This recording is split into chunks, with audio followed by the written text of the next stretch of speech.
Hi friends, welcome back to my channel mango official Griva Kansara ઉપર તમારું સ્વાગત છે. અને જોઈ શકો છો હું મારા ઘરે આવી ગઈ છું, મારા બેડરૂમમાં. શૂટ પેકઅપ થઈ ગયું છે. જલ્દી પેકઅપ કરવું પડ્યું કારણ કે જીતુભાઈ બિઝી છે શૂટમાં. સો એ આવશે એટલે પાછું 3-4 દિવસમાં પાછું શૂટ ચાલુ થશે. બટ સૌથી મોટી વસ્તુ એ પેકઅપ કરવાની કે મારા મોમની તબિયત થોડી ખરાબ છે. ડૉક્ટરે કીધું છે કે કિડનીમાં એમને કંઈક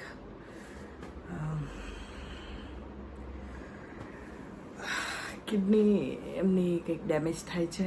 સો રિપોર્ટ્સ કરાયા છે અને હમણાં એમને લઈને જઉં છું. પરફેક્ટલી ખબર તો હવે ડૉક્ટર કહેશે એ શું છે શું નહીં, પછી જ ખબર પડશે.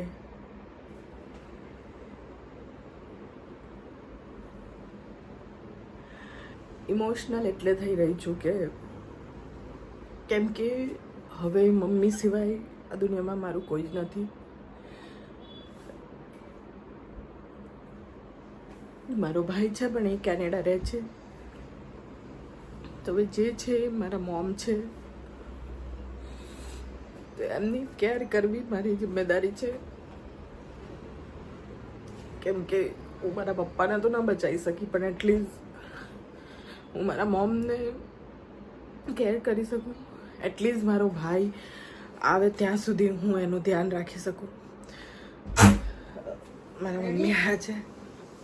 હા, તો હવે મમ્મીને લઈને હું હોસ્પિટલ જાઉં છું. તો મળીએ ડૉક્ટર શું કહે છે એમને.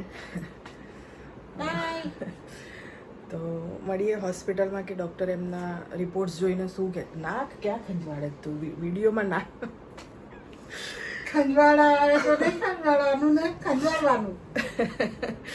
તો ડૉક્ટરને મળીને આપણે જાણી લઈએ કે મમ્મીને શું ને કેટલું એનું કિડનીનું ડેમેજ કે શું જે પણ છે એ હું તમને જણાવીશ. સો મળીએ છીએ આપણે લોકો પછી. સો ફ્રેન્ડ્સ, હોસ્પિટલ માટે આવી ગયા છે ને હવે મમ્મીને ઉપર લઈને જઉં છું બતાવવા માટે. તો ચલો તમે પણ આજે ડૉક્ટર સાહેબ સાથે મુલાકાત કરાવું તમારા બધાની. મમ્મીને દર મહિને ચેકઅપ હોય છે. સો અહીંયા આવી ગયા છે અમે લોકો. મળીએ છીએ આપણે. સરને મળાવું તમને ઉપર જઈને. હોસ્પિટલમાં આવી ગયા છે બટ બહુ જ ભીડ છે, જોઈ શકો છો. બહુ જ બધી અપોઇન્ટમેન્ટ છે કેમ કે સર હતા નહીં. પણ અમે અમારા દ્વારા માટે બેઠા છીએ. હોસ્પિટલ છે, તમે જોઈ શકો છો.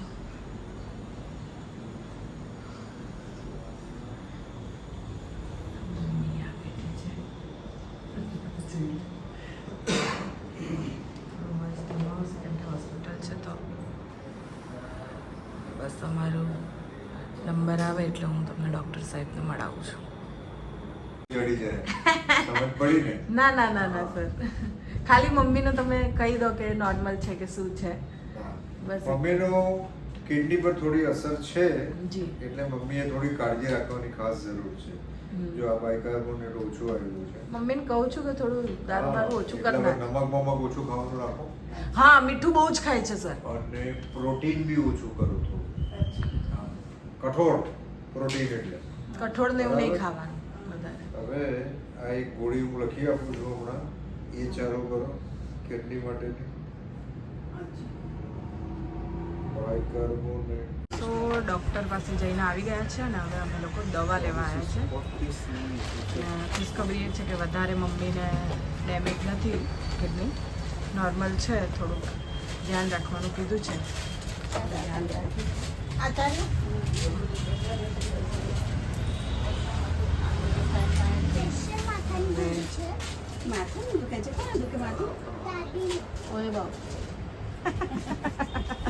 દસની જોઈએ છે.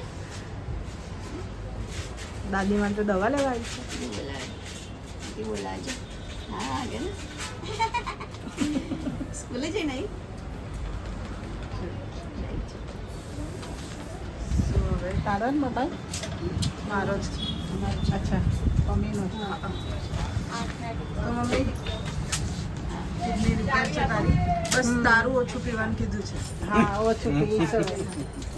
જો 10 ની શેનેક શેનેક આપે છે તારે? So, ભાઈ શેનેક લાઈ. ઘરે મસ્તી જઈને ખોર મળીએ છીએ. છોકરી છે. તમારે સીપલોટ ભોગ જોઈએ. સીપલોટ ભોગ લેતા ને દીકરા. સો ફ્રેન્ડ્સ, મમ્મીનું ચેકઅપ થઈ ગયું છે, બધું નોર્મલ છે. નોર્મલ તો મમ્મીને કહેવા માટે નોર્મલ કહેવાય, બટ મારા માટે તો થોડુંક એ જ છે. બટ ડૉક્ટરે કીધું છે કે વધારે કિડનીમાં અસર નથી, સો ચિંતા કરવાની કોઈ જરૂર નથી. પ્રોટીન ઓછું કરવાનું કીધું છે, થોડું ધ્યાન રાખવાનું કીધું છે. શરૂઆતમાં હું થોડી ઇમોશનલ થઈ ગઈ હતી, કેમ કે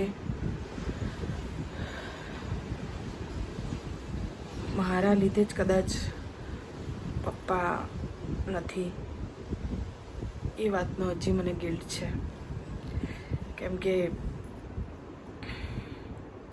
મેં ક્યારેય પપ્પાને સિરિયસલી લીધા જ નહીં, અને હું ચાહું છું કે હવે જે નથી રહ્યું એને યાદ કરીને દુઃખી થવાનું કરતાં જે ભૂલો કરી છે હવે હું ફરીથી ના કરું. મારા મમ્મી છે તો હું એમનું પૂરેપૂરું ધ્યાન રાખું, પપ્પાનું ના રાખી શકી. સો વાત અધૂરી હતી કે મારો ભાઈ જ્યારે ગયો ત્યારે મારા ડેડ હતા. હવે કદાચ મારો ભાઈ આવશે ત્યારે મારા પપ્પા નહીં હોય. સો હું ચાહું છું કે એટલીસ્ટ મારો ભાઈ આવે ત્યાં સુધી મારા મમ્મી હોય અને એકદમ ફિટ ફાઇન અને એકદમ સરસ હોય. કેમ કે મમ્મી સિવાય હવે કોઈ નથી મારું. ડેડ હતા, ભાઈ છે, ઓફકોર્સ ભાઈ છે મારો, પણ એની અલગ લાઈફ છે, અલગ કન્ટ્રી છે, એની અલગ પ્રોબ્લેમ્સ છે. સો એ બધું છે. તો હું ચાહું છું કે મમ્મીને હું સારી રીતે રાખું અને કરું એનું જે પણ છે, મતલબ. સો તમારી બસ દુઆઓ છે. તમે મને મારા મમ્મીને પ્રે કરજો કે મારા મમ્મી જલ્દીથી સારા થઈ જાય, બધું સારું થાય અને બસ હેલ્ધી રહે. મારા લીધે થોડા ટેન્શનમાં હોય છે કે હું મારી લાઈફમાં શું કરીશ, મારું શું થશે, કેમ કે હું મેરેજ કરવા નથી માંગતી, હવે મારી લાઈફમાં આગળ વધવા નથી માંગતી, એટલે થોડા ટેન્શનમાં રહે છે અને કદાચ એના લીધે જ એમની હેલ્થ નથી બરાબર રહેતી. પણ હું ચાહું છું કે તમે બધા પ્રે કરો કે એની હેલ્થ સારી રહે, એ સારી રીતે રહે. મને એટલી હિંમત આપજો, મને એટલા આશીર્વાદ આપજો કે હું મારી મમ્મીની બધી વિશ પૂરી કરી શકું, એને ખુશ રાખી શકું. બસ આટલું જ. અને વિડીયો ગમ્યો હોય તો લાઈક કરજો, શેર કરજો અને સબસ્ક્રાઈબ કરજો. અને પ્લીઝ દુઆઓ કરજો કે મારા મમ્મી જલ્દીથી સારા થઈ જાય અને મને હિંમત આપજો કે હું હિંમત રાખી શકું અને એને સારી કરી શકું. બસ. સો મારી ચેનલને લાઈક ના કરી હોય, શેર ના કરી હોય, સબસ્ક્રાઈબ ના કરી હોય તો પ્લીઝ કરી દેજો અને આવી જ રીતે સપોર્ટ કરતા રહેજો.